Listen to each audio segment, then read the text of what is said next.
أشهد أن لا إله إلا الله.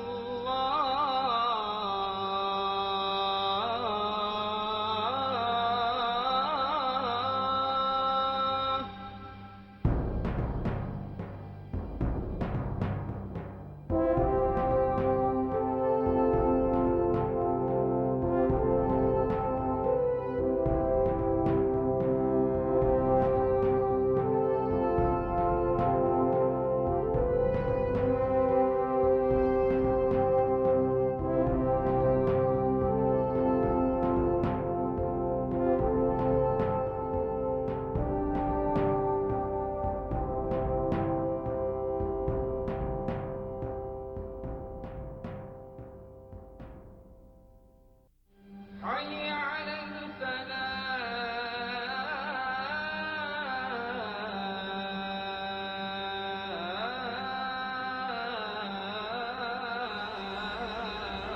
Revolutionary sentiment was characteristic of the era in Iraq and throughout the Middle East. In Iraq, progressives and socialists assailed traditional political elites. Moreover, the pan-Arab nationalism of Gamal Abdel Nasser in Egypt profoundly influenced young Arabs like Saddam Hussein. The rise of Nasser foreshadowed a wave of revolutions throughout the Middle East in the 1950s and 1960s. Nasser inspired nationalists throughout the Middle East by fighting the British and the French during the Suez Crisis of 1956, modernizing Egypt, and uniting the Arab world politically. Saddam was born in 1937, reared in a mud hut near Tikrit, north of Baghdad. From the age of 10, Saddam was reared by an uncle who encouraged him to dream of becoming a nationalist Arab hero like Saladin. The Ba'ath Party became a vehicle for Hussein. He became an enforcer for the party, and like Joseph Stalin, who fascinated Hussein, he left the intellectuals behind and climbed the ladder of Iraq politics, using a combination of intimidation, fear, nepotism, and outright murder. In 1958, a year after Saddam had joined the Ba'ath Party, army officers led by General Abd al-Karim Qasim overthrew Faisal II of Iraq. The Ba'athists opposed the new government, and in 1959, Saddam was involved in the unsuccessful United States-backed plot to assassinate Karim Qasim. Finally, in February 1963, the Iraqi Ba'ath took power after violently overthrowing Abd al-Karim Qasim and quashing communist-led resistance. Saddam Hussein now began his career as chief of Iraq's security services. He did his job with exceptional efficiency, executing opponents and suspected potential rivals, including scores of high-level government officials and thousands of political prisoners. By 1968, the radical arm of the Ba'ath Party was in total control of Iraq. Saddam Hussein was a consummate party politician whose formative experiences were in organizing clandestine opposition activity. He was adept at outmaneuvering and, at times, ruthlessly eliminating political opponents. By 1969, Saddam Hussein had become the moving force behind the party. He personally directed Ba'athist attempts to settle the Kurdish question, and he organized the party's institutional structure. Within a decade, he had created a police state within Iraq that was so oppressive that it has often received criticism from moderate Arab states. Between 1968 and 1973, through a series of sham trials, executions, assassinations, and intimidations, the party ruthlessly eliminated any group or person suspected of challenging Ba'ath rule. On July 16, 1979, Saddam Hussein officially became President of the Republic, Secretary General of the Ba'ath Party Regional Command, Chairman of the RCC, and Commander-in-Chief of the Armed Forces. He was now in complete control of Iraq, but for Saddam, Iraq was not enough.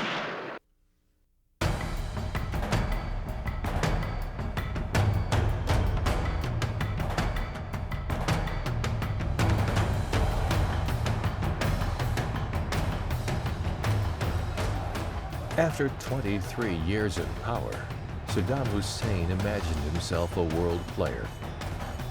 The Iraqi dictator had used his country's enormous oil revenues and strategic location to entrench himself as a regional force. During a long and bloody war with Iran in the 1980s, Saddam had assembled the world's fourth largest army and equipped it with modern equipment. However, the long war with Iran proved costly. When it ended, Iraq was $80 billion in debt. To pay for that war, Saddam turned his eyes toward Kuwait. Saddam Hussein was annoyed at the Kuwaitis for, in addition, not really providing a lot of assistance that he wanted in terms of the debt relief, but also for violating the production quotas in OPEC, which OPEC is a cartel, the Organization of Petroleum Exporting Countries. They meet regularly to set production quotas with the idea that they will maintain price stability. So if any of the member states are violating the production quotas, potentially that's going to have an adverse effect on all the rest of them, because either they can choose to sell less oil or they can see the price go down. So if you're trying to generate revenue to pay back debt, you need to maximize the price of oil, which so Saddam was annoyed at Kuwait for that particular reason as well. Saddam put out signals that he had designs on his neighbor, signals that went unanswered in the West. Supposedly in July of 1990, when Saddam Hussein already had sort of Kuwait in the gun sights, if you will, he met with the United States ambassador, a woman named April Glaspie. Basically, Ambassador Glaspie said the United States takes no position on Arab conflicts. And then around that same time, the State Department released a statement that made it quite clear that the U.S. had no formal alliance obligations to Kuwait, which would suggest that if Kuwait were attacked, the United States would have no responsibility to come to its defense. Those were both certainly mixed signals that some people say may have had an effect influencing Saddam Hussein's decision to go against Kuwait. Well, I don't think we gave any signals that the invasion of Kuwait would be acceptable, but we did basically support Iraq during the war with Iran.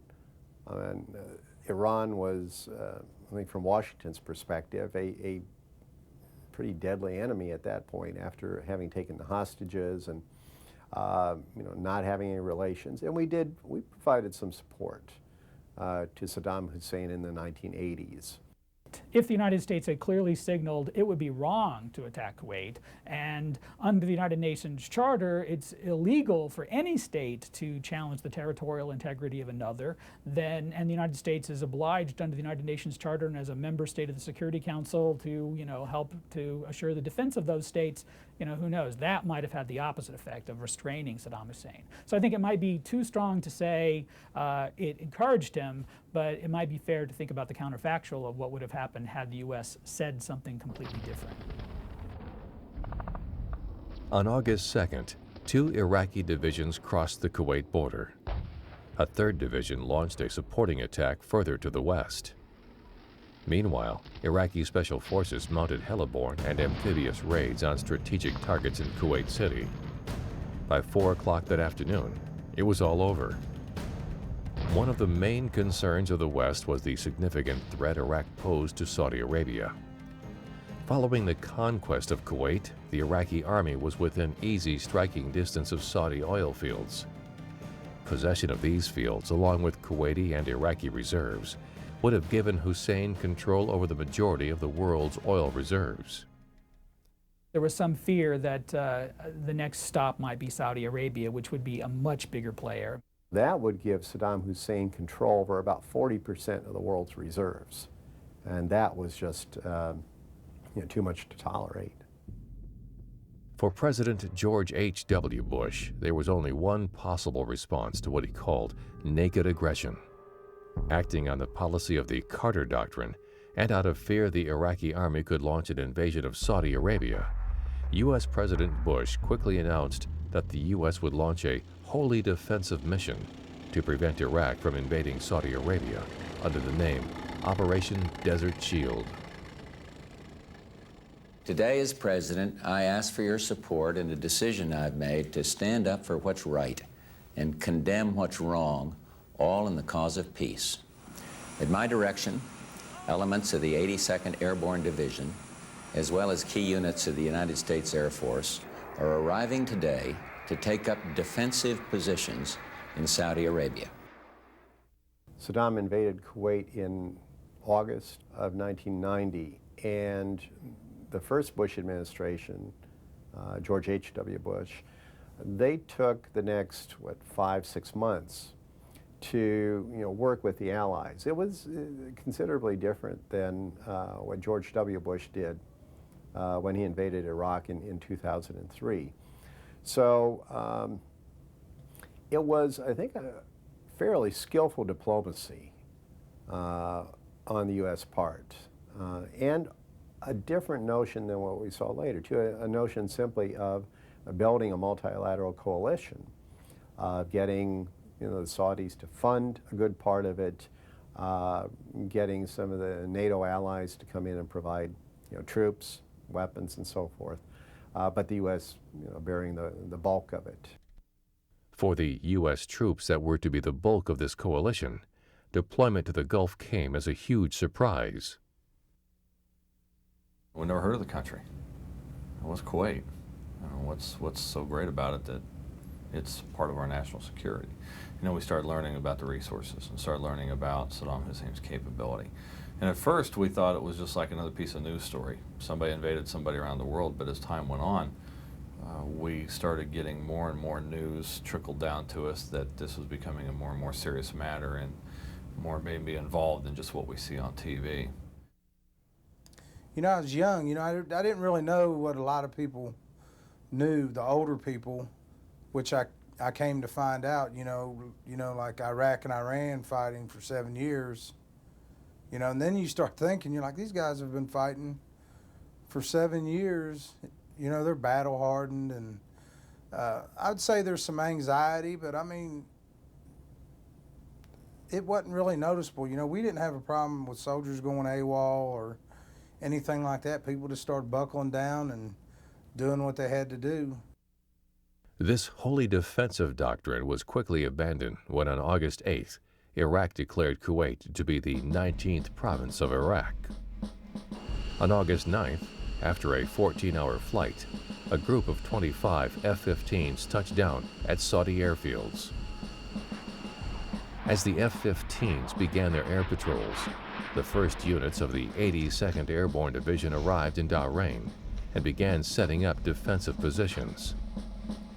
Along with the airborne troops, the legendary 1st Marine Division formed the nucleus of the massive seaborne force sent in response to Iraq's invasion of Kuwait.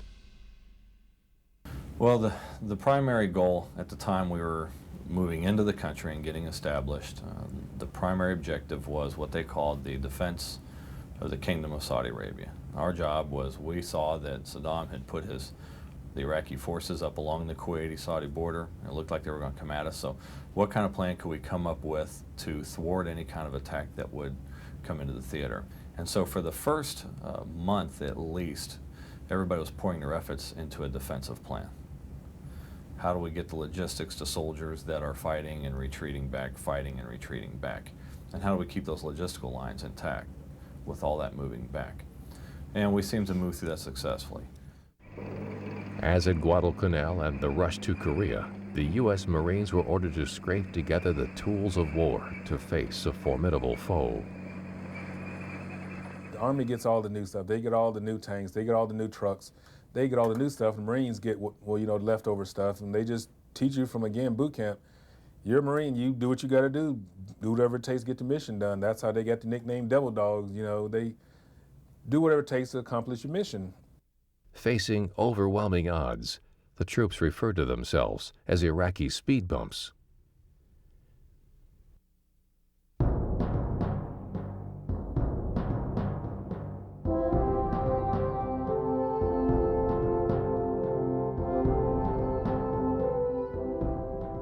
During the early days of Desert Shield, a powerful 18,000-man amphibious task force steamed into the North Arabian Sea to add an important element to the Allied arsenal. The task force, with Marines from the 4th Marine Expeditionary Brigade, and the 13th Marine Expeditionary Unit included air, land, and sea assets tailor-made for coastal assault. These included Harrier attack jets and assault helicopters to provide air cover for infantry, and armor that would hit the beach aboard high-speed air cushion landing craft, LCACs. As the Marines took up defensive positions on land and at sea, General H. Norman Schwarzkopf, commander of U.S. Central Command, began to amass a force capable of removing the Iraqi presence from Kuwait. Thousands of ground troops poured into the Saudi desert. By the end of August, an airlift was in full swing, with a plane touching down every 22 minutes. Pilots began to talk about an aluminum bridge between the U.S. and Saudi Arabia. At the same time, ships were beginning to arrive at ports up and down the Saudi coast, carrying the infantry fighting vehicles and the main battle tanks of the armored formations that would lead the charge into the desert.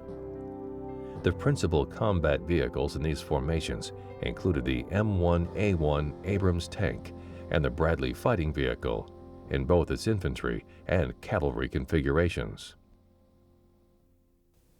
The Bradley, what it brought to the table was an offensive capability. It carried the 25 millimeter chain gun and a tow that could be used in an offensive manner as well as in the defense. So, and it could move as fast as the Abrams. So the huge improvement over the 113 and even the Abrams, the improvement of the Abrams over the previous M60 was this rate of march. They were designed and developed for offensive style of warfare. The newly fielded M1A1 Abrams tank included several improvements over the original M1. It carried a more powerful 120 millimeter gun, possessed better armor protection, and had better protection against nuclear, biological, and chemical weapons. Marine Corps tank units entered combat with M60A3. These vehicles provided the heavy metal necessary to stop the armored might of Saddam's army, which included large numbers of Russian-built T-72s and BMPs. You know, T-72 was the best tank that they had. Most of their forces were equipped with T-55s or some T-62s. So their equipment was at best early Cold War equipment. So I knew their range of their weapon systems was far less than the Abrams. So I knew that in a firefight that I had the range overmatch. Also, their T-72, the best tank they had, utilized an autoloader. And from the basic course and the scout platooners course, we knew that the autoloader took several seconds longer to reload than the manned Abrams. So 2.5 seconds to reload a round on Abrams would be considered slow. And I knew that I could probably get 3 rounds off before T-72 could re-engage. Schwarzkopf now believed he had the upper hand. By early October, he told Powell the window of vulnerability had closed. The speed bump had become a wall.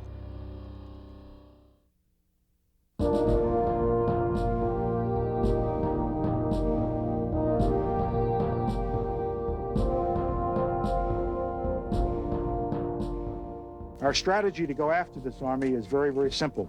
First, we're going to cut it off, and then we're going to kill it. In the early stages of planning, General Schwarzkopf had been offered the assistance of 5 recent graduates of the School for Advanced Military Studies, the finest war college in the world. Schwarzkopf dubbed them the Jedi Knights and assigned them the task of planning the ground assault against Iraq.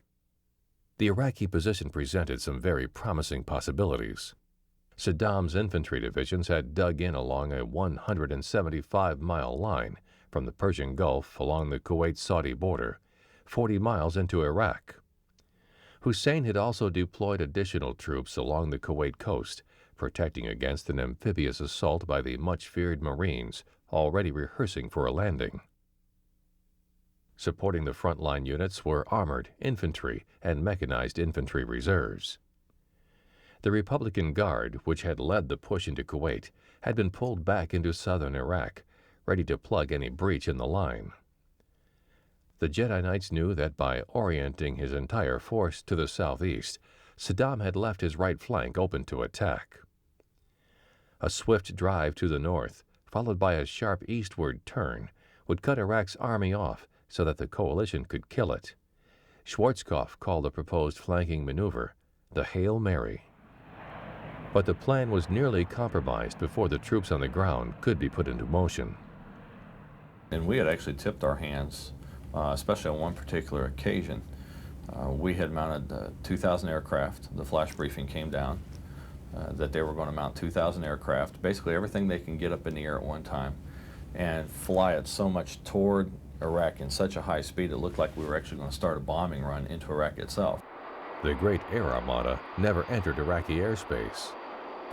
And then they would stop just short of the Saudi, Iraqi, and Kuwaiti border, all along that Saudi border there, and they would stop and then divert away back south. But if Saddam had really looked at that situation for what it was, he would have recognized if we were able to put that many aircraft in the air, we were ready then.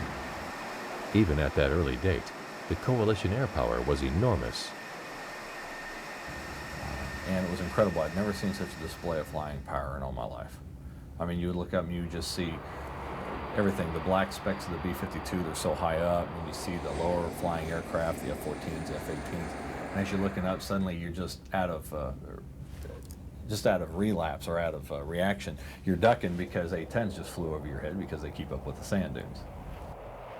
In order for the Hail Mary to work, Central Command needed to maintain the illusion of an amphibious landing and prevent the realignment of Iraqi forces to the west.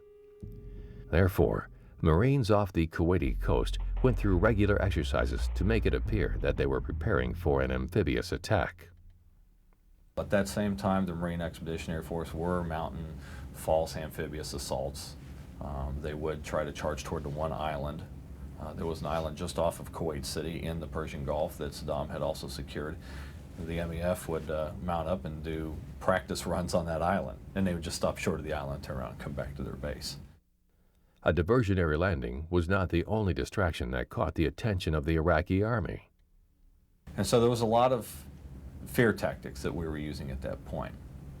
Using a lot of putting up, taking damaged fuel lines, damaged helicopters, damaged fueling trucks, things that we cannot use, setting them out in the middle of nowhere and just piling it up, making it look like it's operational to Iraqi intelligence, and they would in turn divert whole divisions of troops over because we had them thinking we were going to do something there. And what it did, it ended up effectively in many ways dividing up the Iraqi army before we even started fighting them. The media, believing a bloody frontal assault inevitable, dutifully covered the preparations. Training grew more intense as the amphibious forces performed high-visibility exercises off the coast of Saudi Arabia to heighten the enemy wariness of an invasion from the sea. It was very incredible, the deceptive operations that were going on. A lot of people don't give a lot of credit to psychological operations, how powerful they really are. And we had used an awful lot of that to convince the Iraqi army that we weren't ready to go by January at the time of the UN deadline, which was January 15th. And we were ready to go, honestly, probably as far back as November.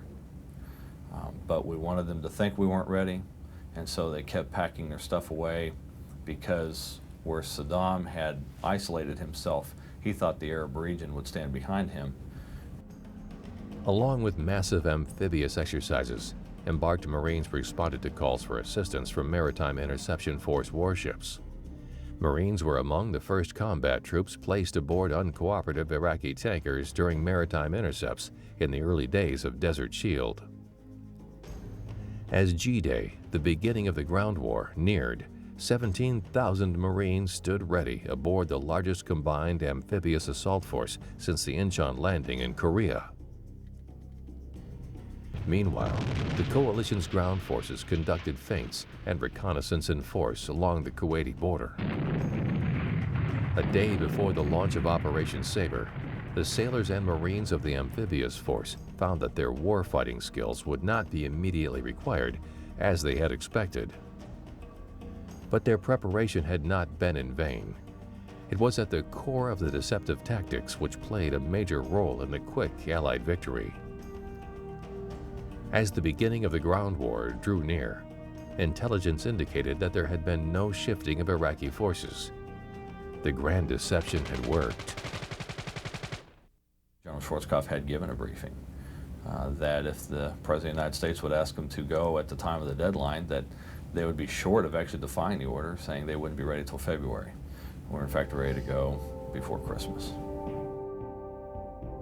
The trap was set.